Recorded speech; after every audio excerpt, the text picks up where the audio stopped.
జిల్లా కేంద్రంలోని SKNR degree కళాశాలలో ఏర్పాటు చేసిన రెండవ విడత గ్రామ పంచాయతీ ఎన్నికల డిస్ట్రిబ్యూషన్ సెంటర్ ను డిపిఓ రఘువన్ శనివారం సందర్శించారు. ఈ సందర్భంగా ఆయన మీడియాతో మాట్లాడారు. జిల్లాలో 7 మండలాల్లో 1276 పోలింగ్ కేంద్రాలు ఏర్పాటు చేసినట్లు, 1541 మంది పోలింగ్ అధికారులు, 2031 మంది సిబ్బంది, 14 సూక్ష్మ పరిశీలకులు, 26 మంది జోనల్, 57 మంది రూట్ అధికారులు, 379 రిటర్నింగ్ సహాయ అధికారులు పాల్గొన్నట్లు ఆయన తెలియజేశారు. ఇదిలా ఉండగా సిబ్బంది సామాగ్రి తరలింపుకు 135 బస్సులు వినియోగించినట్లు, పోలింగ్ కేంద్రాల వద్ద 853 మంది పోలీస్ సిబ్బందితో భారీ బందోబస్తు ఏర్పాటు చేసినట్లు జిల్లా ఎస్పీ అశోక్ కుమార్ తెలియజేశారు.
గ్రామ పంచాయతీ ఎన్నికలు 2025 సందర్భంగా జగిత్యాల జిల్లాలో కూడా మనము 3 ఫేజ్ల్లో ఈ ఎన్నికలు నిర్వహించుకుంటున్నాం. మొదటి విడత ఎలక్షన్స్ మనకు 7 మండలాల్లో ఆల్రెడీ 11 తారీఖు పూర్తయి ఉన్నాయి. ఆ రోజు దాదాపు మన జిల్లాలో 78% పోలింగ్ జరిగింది. అన్ని గ్రామాలలో కూడా ప్రశాంతంగా పోలింగ్ అలాగే కౌంటింగ్ కూడా పూర్తి అయిపోయాయి. మనకు 122 గ్రామాలు మొదటి విడతలో చేసుకున్నాము. 122 గ్రామాల్లో కూడా సర్పంచ్లు, ఉప సర్పంచ్ల ఎన్నికలు కూడా పూర్తి అయిపోయాయి. అలాగే ఈరోజు రెండో విడత ఎన్నికలు కూడా మన జిల్లాలో 7 మండలాల్లో నిర్వహించుకోబోతున్నాం. 7 మండలాలు చూసుకుంటే మనకు జగిత్యాల నియోజకవర్గంలో జగిత్యాల రూరల్, జగిత్యాల అర్బన్, రాయకల్, బీర్పూర్, సారంగపూర్ ఇట్లా 5 మండలాలు. అలాగే మనకు చొప్పదండి నియోజకవర్గంలో కొడిమేలు, మల్యాలు ఇట్లా 7 మండలాలు కూడా రెండో విడత ఎన్నికలు మనం నిర్వహించుకుంటున్నాం. సో అందులో భాగంగా అన్ని ఏర్పాట్లు ఈ 7 మండలాలకు సంబంధించి చేసుకున్నాము. పోలింగ్ ఆఫీసర్స్, రిటర్నింగ్ ఆఫీసర్స్ అందరూ కూడా అలాట్ చేసుకొని వాళ్ళందరికీ కూడా శిక్షణ కార్యక్రమము గౌరవ కలెక్టర్ గారి ఆధ్వర్యంలో ఇవ్వడం జరిగింది. ఈరోజు ఈ 7 మండలాల్లో డిస్ట్రిబ్యూషన్ సెంటర్స్ పెట్టేసి అక్కడ పీఓస్ని, ఓపీఓస్ని తరలించి వాళ్ళకు ఎన్నికలకు సంబంధించిన సామగ్రి అన్నీ కూడా అందించడం జరిగింది. ఇక్కడ వాళ్ళు అన్ని మెటీరియల్స్ అన్నీ కూడా తీసుకొని మనకి ఎన్నికలకి కావాల్సిన ఏవైతే సామాగ్రి, polling materials, ballot paper, ballot boxes అన్నీ కూడా మనం అందించడం జరిగింది. దీని తర్వాత వాళ్ళు ఇక్కడ మెటీరియల్స్ వెరిఫై చేసుకొని లంచ్ గిట్ అన్నీ చేసేసుకొని సాయంత్రం 4 గంటల వరకు అన్ని వాళ్ళు పోలీస్ సెంటర్స్ కూడా వెళ్ళడం జరుగుతుంది. మనకు రెండో విడతలో చూసుకుంటే 144 గ్రామాల్లో మనము ఈ sarpanch and ward members elections నిర్వహించుకుంటున్నాం. ఇదివరకు 144 గ్రామాలకు ఆల్రెడీ 10 గ్రామాలు ఏకగ్రీవం ఎన్నిక చేయడం జరిగింది. ఇక 134 గ్రామాలకు మాత్రము ఎన్నికలు మనం నిర్వహించుకుంటున్నాం. ఈ 134 గ్రామాలకు సంబంధించి అన్ని మెటీరియల్స్ అన్నీ కూడా తరలించడం జరుగుతుంది. ఈరోజు సాయంత్రము మన ఎన్నికల సిబ్బంది అంతా కూడా తమ పోలీస్ స్టేషన్స్కి వెళ్ళడం జరుగుతుంది.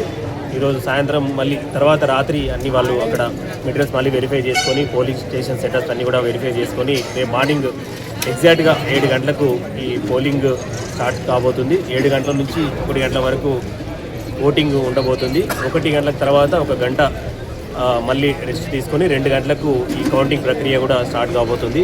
కౌంటింగ్లో అన్ని సర్పంచ్లు వార్డు మెంబర్లు కౌంటింగ్ ఒకటేసారి జరుగుతుంది. Once sarpanch ward members counting పూర్తి కాగానే మళ్ళీ అక్కడున్న వార్డు మెంబర్స్తో సర్పంచ్తో ఉప సర్పంచ్ ఎన్నికలు కూడా మనం నిర్వహించుకుంటాం. ఇలా ఉప సర్పంచ్ ఎన్నికలు అయిపోయిన తర్వాత వాళ్ళ సర్టిఫికేట్స్ అన్నీ కూడా తెలిసిన ఇబ్బందులకు ఇచ్చేసి వాళ్ళందరూ కూడా ఇంటికి తరలించడం జరుగుతుంది.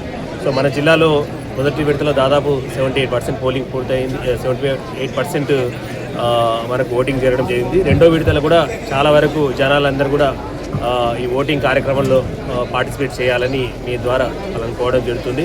సో ఎక్కువ మంది కూడా పార్టిసిపేట్ చేసి మన జిల్లాలో జగిత్యాలలో ఓటింగ్ పర్సెంటేజ్ పెంచాలని కోరుతూ అన్ని ఏర్పాట్లు ప్రశాంతంగా చేయడం జరిగింది. గౌరవ కలెక్టర్ గారు అందరికీ కూడా శిక్షణ కార్యక్రమం అన్ని ఏర్పాట్లలో అందరికీ కూడా శిక్షణ ఇచ్చేసి మన జిల్లాలో ప్రశాంతంగా ఎన్నికలు నిర్వహించేటట్లు కూడా చేయడం జరిగింది. ఇక్కడ కూడా అంటే ముఖ్యంగా మనకు కొన్ని ప్లేసెస్లో క్రిటికల్ పోలీస్ స్టేషన్స్ ఎక్కడైతే ఇబ్బంది జరిగే పోలీస్ స్టేషన్లు అంటే గత ఎన్నికల్లో జరిగిన సెంటర్స్ను మనం ఐడెంటిఫై చేసి అక్కడ కూడా మనం వెబ్ కాస్టింగ్ అంటే కెమెరా ద్వారా వీవింగ్ చేసుకునేటట్టు వెబ్ కాస్టింగ్ కూడా నిర్వహించడం జరిగింది. అక్కడ అన్ని కెమెరాలు ఫిట్ చేసి ఉన్నాము. ఇంకెక్కడ ఎక్కువన్నా ఇష్యూస్ జరిగే సెంటర్స్లో కూడా మనం మైక్రో అబ్జర్వర్స్ కూడా పెట్టించేసి ఎక్కడ ఎన్నికలు సజావుగా అయ్యేటట్లు కూడా మనం ఏర్పాట్లు చేయడం జరిగింది. సో మన జగిత్యాల జిల్లాలో రేపు 2వ విడత పోలింగ్ అంతా అయిపోయి ఓటింగ్ కూడా అయిపోతుంది. దాని తర్వాత మళ్ళీ 17వ తారీఖు 3వ విడత ఎలక్షన్స్ కూడా మనం నిర్వహించుకుంటాం. అలా మన జిల్లాలో మనం చూసుకుంటే 385 గ్రామాలలో కూడా ఈ ఎన్నికలు మన డిసెంబర్ 17 వరకు కూడా పూర్తయ్యే అవకాశం ఉంది. Thank you.